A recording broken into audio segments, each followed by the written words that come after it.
যুক্তরাষ্ট্র ও ইসরায়েলের সঙ্গে সংঘাতের জেরে সংযুক্ত আরব আমিরাতের উপর দফায় দফায় হামলা চালিয়েছে ইরান। এরপরই সামনে এলো এক নাটকীয় খবর।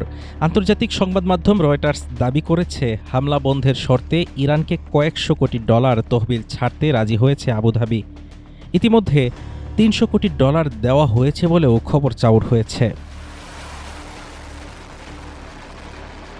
মার্কিন ও ইসরায়েলিদের সাথে ইরানের সাম্প্রতিক সংঘাতের ছোঁয়া লেগেছিল শান্ত ঝকঝকে দেশ সংযুক্ত আরব আমিরাতেও। মে মাসের শুরুতে ফুজাইরা বন্দরে ইরানের ড্রোন ও ক্ষেপণাস্ত্র হামলায় কেঁপে ওঠে আবুধাবি, দুবাই। ধাক্কা খায় আমিরাতের নিরাপদ ব্যবসা কেন্দ্রের সুনাম। এই বৈরিতা কাটাতে পর্দার আড়ালে নাকি চলছে বিশাল অঙ্কের টাকার খেলা। আন্তর্জাতিক বার্তা সংস্থা রয়টার্স সংশ্লিষ্ট 4টি সূত্রের বরাতে দাবি করেছে, হামলা বন্ধের শর্তে ইরানকে 1 থেকে 2,000 কোটি ডলার বা 20 বিলিয়ন ডলার পর্যন্ত ছাড়তে রাজি হয়েছে ইউএই। সূত্রগুলোর দাবি, বিপ্লবী গার্ড কোরের কর্মকর্তারা আবুধাবি সফর করে শেখ তাহনুন বিন জায়েদের সাথে বৈঠকের পর এ আলোচনা গতি পায়। ইতিমধ্যে প্রথম কিস্তির 300 কোটি বা 3 বিলিয়ন ডলার নাকি চলেও গেছে ইরানের পকেটে। তবে এই অর্থের উৎস কি, সেটি ধোঁয়াশায়। ওয়াশিংটনের দাবি, মার্কিন নিষেধাজ্ঞা উপেক্ষা করে ইরানের কোনো আটকে থাকা অর্থ এভাবে ছাড় পাওয়ার কোনো সুযোগ নেই।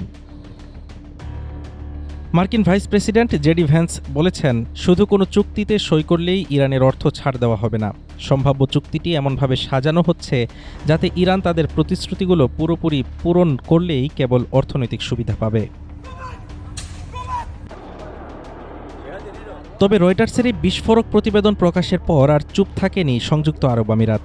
আন্তর্জাতিক গণমাধ্যমের এই দাবিকে জোরালোভাবে প্রত্যাখ্যান করেছে মধ্যপ্রাচ্যের এই ধনী দেশটি। এক কড়া বিবৃতিতে আমিরাতের পররাষ্ট্র মন্ত্রণালয় জানিয়েছে, ইরানকে 300 কোটি ডলার পাঠানোর দাবিটি সম্পূর্ণ মিথ্যা এবং এর কোনো ভিত্তি নেই।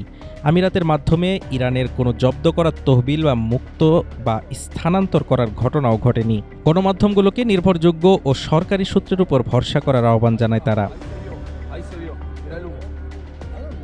বিশ্লেষকরা বলছেন, মধ্যপ্রাচ্যের শান্তি, হরমুজ প্রণালীতে নিরাপদ বাণিজ্যিক জাহাজ চলাচল এবং দুবাইয়ের ব্যবসা কেন্দ্রের মর্যাদা ধরে রাখাই আমিরাতের মূল লক্ষ্য।